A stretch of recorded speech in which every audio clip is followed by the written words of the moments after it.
नमस्कार, आप देख रहे हैं जी न्यूज। मैं हूं आपके साथ में मानसा मलिक। दिल्ली के स्वास्थ्य और शहरी विकास मंत्री का हवाला कनेक्शन सामने आया है। इनकम टैक्स विभाग की जांच के मुताबिक केजरीवाल के मंत्री सत्येंद्र जैन ने हवाला ऑपरेटर्स की मदद से 16 करोड़ से ज्यादा की मनी लॉन्ड्रिंग की। इनकम टैक्स विभाग के मुताबिक 2010 से 2015 तक 3 हवाला ऑपरेटर्स के जरिए सत्येंद्र जैन ने काले धन को सफेद किया और बाद में इस पैसे से बेनामी जमीनें खरीदी गई। ब्लैक मनी को ठिकाने लगाने के लिए 56 फर्जी कंपनियों का सहारा लिया गया। और सबसे बड़ी बात यह है कि केजरीवाल सरकार के मंत्री पर इतने गंभीर आरोप लगने के बाद भी केजरीवाल चुप हैं। उनकी आंखों पर पट्टी बंधी है क्योंकि दूसरी पार्टी के नेताओं पर लगे आरोप तो केजरीवाल को दिख जाते हैं, लेकिन अपनी सरकार के मंत्री पर लगे गंभीर दाग उन्हें दिखाई नहीं देते। पहले इस खबर की क्रेडिबिलिटी देख लीजिए आप। हमारी ये इन्वेस्टिगेशन पूरी तरह से इनकम टैक्स विभाग की जांच में सामने आए तथ्यों के आधार पर है। हमारे पास बकायदा सबूतों के साथ वो तमाम दस्तावेज हैं जिन्हें देखकर दिल्ली सरकार के मंत्री सत्येंद्र जैन पर शक होता है। जो आरोप लगाए गए हैं उनके मुताबिक सत्येंद्र जैन ने दिल्ली सरकार का मंत्री बनने के बाद भी 2015 तक ये काम जारी रखा। इस पड़ताल के दौरान हमने एक्सपर्ट की राय भी ली है। इस खबर में इस्तेमाल वीडियो पर आप पूरी तरह भरोसा कर सकते हैं क्योंकि यह वीडियो जी न्यूज के कैमरे से रिकॉर्ड किया गया है।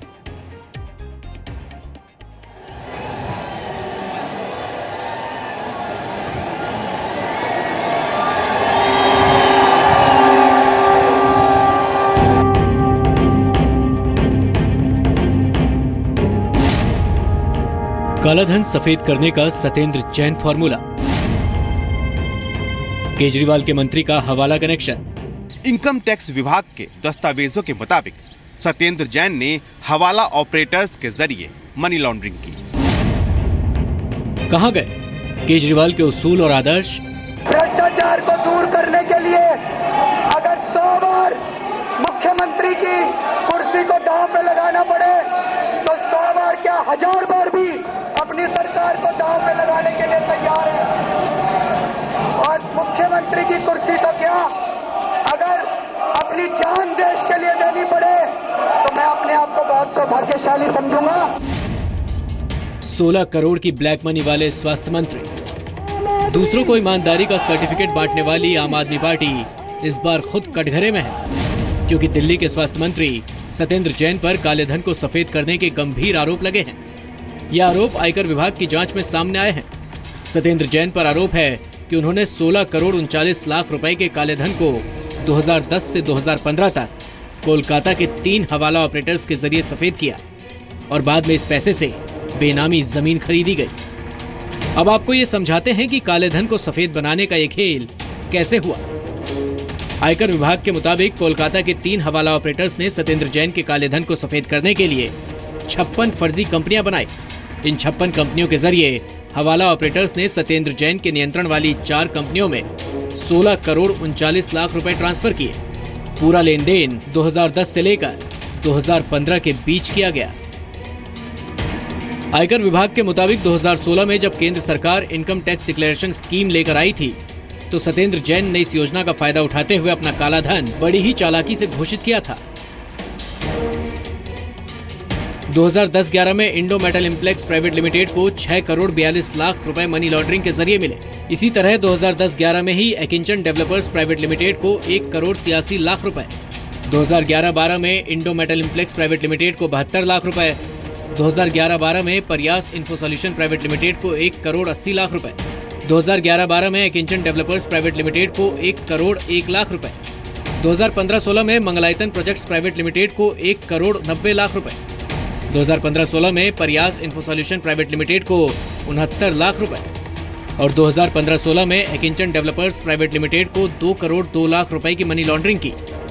हमारे पास इस समय वो तमाम दस्तावेज हैं जिनके आधार पर इनकम टैक्स विभाग सत्येंद्र जैन के खिलाफ कार्रवाई कर रहा है। सबसे पहले हम आपको ये बताते हैं कि कैसे हवाला कारोबारियों ने सत्येंद्र जैन की कंपनियों में कम वैल्यू के शेयर ज्यादा दाम में खरीदे। ये बहुत पुराना फॉर्मूला है और जब भी काले धन को सफेद करना होता है इसी तरह शेल कंपनीज बनाकर ऊंचे दामों पर शेयर्स को खरीदा जाता है। सत्येंद्र जैन की एक कंपनी है जिसका नाम है अकिंचन डेवलपर्स प्राइवेट लिमिटेड। इस कंपनी ने वर्ष 2012 और 13 में सिर्फ 2,774 रुपए की इनकम दिखाई थी। अब फिर से सुन लीजिए ध्यान से, इस कंपनी ने अपनी एक साल की आय 2012 और 2013 में एक साल की आय 2,774 रुपए की दिखाई थी। इसके बाद इस कंपनी ने 25,250 इक्विटी शेयर कोलकाता की 4 शेल कंपनीज को दिए और इनमें से हर एक शेयर की कीमत 400 रुपए थी, जिसमें एक शेयर की फेस वैल्यू 10 रुपए थी, जबकि हर एक शेयर पर 390 रुपए का प्रीमियम था। अब सोचिए, जिस कंपनी की आय 2,000 रुपए हो उस पर किस चीज का प्रीमियम। यानी जिस कंपनी को एक साल में सिर्फ 2,774 रुपए की कमाई होती है, उसका एक शेयर 400 रुपए में बिकता है, जो कि असंभव है। जिन हवाला ऑपरेटर्स के जरिए काले धन को सफेद बनाने का खेल हुआ, उनके नाम है जीवेंद्र मिश्रा, अभिषेक चोखानी और राजेंद्र बंसल। ये तीनों कोलकाता के रहने वाले हैं। इनकम टैक्स विभाग के पास जीवेंद्र मिश्रा के घर और दफ्तर के जो पते दर्ज हैं, उन पर जी न्यूज की टीम पहुंची तो हमें कोई नहीं मिला। सबसे पहले हम कोलकाता में जीवेंद्र मिश्रा के दफ्तर पहुंचे। ये तो जीवेंद्र मिश्रा के नाम से रजिस्टर्ड ऑफिस है 757। तो वो क्या आपके कोई बिजनेस पार्टनर ये कोई है? तो आपने उनसे ले लिया ये वाला भाड़े पे, तो अभी भी भाड़ा उन्हीं को जाता है। आप कैसे जानते हैं उनको? मतलब आपके कोई रिलेटिव ही कुछ होते हैं? नहीं, डिस्टेंस से रिलेटिव। अच्छा, डिस्टेंस से रिलेटिव। इस तरह से दस्तावेज और जो एविडेंस हमारे सामने इस समय हैं, अगर आप उनको पढ़ें और डिटेल में देखें तो ये बहुत सोची समझी एक कार्रवाई है। ये अपने आप या गलती से हुआ कार्रवाई नहीं है, क्योंकि इसमें हर कदम पे बहुत सारे प्रिकॉशंस लेने की कोशिश की गई है। बहुत सारे ऐसे कार्रवाई की गई हैं जो बगैर प्लानिंग के नहीं हो सकती।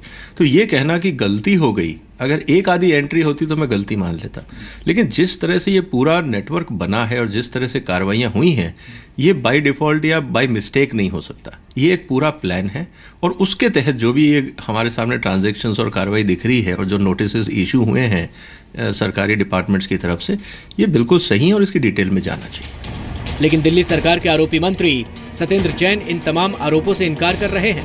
कुछ दिन पहले सत्येंद्र जैन ने ये कहा था कि उनके ऊपर लगाए गए तमाम आरोप बेबुनियाद हैं। ऐसा कुछ नहीं है कि पता नहीं क्या दिखाते रहते हैं। तो जो मनी लॉन्ड्रिंग और हवाला ट्रांजैक्शन के जो आपके अगेंस्ट चार्जेस हैं, वो कैसे आप उनको डिफेंड करेंगे? कोई है ही नहीं ना, ऐसे आप कुछ भी दिखा दीजिएगा। जैसा नोटिस क्या है, किस मामले में? नोटिस ये है, कुछ कंपनीज की रीअसेसमेंट हो रही है। उन कंपनी में मेरी इन्वेस्टमेंट थी, जब मैं कहते 4 साल पहले 5 साल पहले की इन्वेस्टमेंट थी, उसके बारे में पूछना चाहते होंगे तो बता देंगे इसमें क्या। 4 कंपनियों से कोई कनेक्शन है जैन साहब आपका? अभी जी हाँ, मैंने इन्वेस्टमेंट की थी, अभी कोई कनेक्शन नहीं है। हाँ। जब मैंने पहली बार इलेक्शन लड़ा था तो उन कंपनियों से मैं अलग हो गया था, फिर अभी कोई कनेक्शन नहीं। जी मीडिया ने सत्येंद्र जैन से संपर्क करने की कोशिश की तो उन्होंने इस मुद्दे पर बात करने से इनकार कर दिया। इनकम टैक्स विभाग के दस्तावेजों के मुताबिक सत्येंद्र जैन ने हवाला ऑपरेटर्स के जरिए मनी लॉन्ड्रिंग की। इस पर सत्येंद्र जैन से जवाब मांगने की कोशिश की। उन्हें कई बार फोन किया लेकिन उन्होंने फोन नहीं उठाया। उसके बाद दिल्ली सचिवालय में उनके ऑफिस में भी हमने उनसे मिलने की कोशिश की, लेकिन उनके स्टाफ ने हमें ये बताया कि वो इस मामले में बात नहीं करना चाहते हैं। कुल मिलाकर सत्येंद्र जैन अब मीडिया से मुंह चुरा रहे हैं। लेकिन आपको बता दें कि जी मीडिया की पड़ताल का ये पहला भाग है। इस कहानी में बेनामी संपत्ति वाला अध्याय भी है, जिसके बारे में हम आपको आज बताएंगे। इसका पार्ट 2 आज रात जी न्यूज के खास शो डीएनए में रात 9 बजे दिखाया जाएगा। कोलकाता से पूजा मेहता और दिल्ली से अश्वनी गुप्ता के साथ राहुल सिन्हा, जी मीडिया।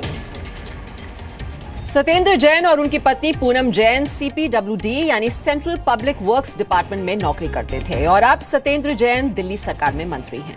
लेकिन उनके ये कारनामे मंत्री बनने से पहले के हैं। इसलिए अब इनकम टैक्स विभाग को इस बात की भी जांच करनी चाहिए कि सत्येंद्र जैन के पास 16 करोड़ 39 लाख रुपए कहां से आए। इस कहानी में बेनामी संपत्ति वाला अध्याय भी है, जिसके बारे में हम आपको आज रात 9 बजे डीएनए में बताएंगे।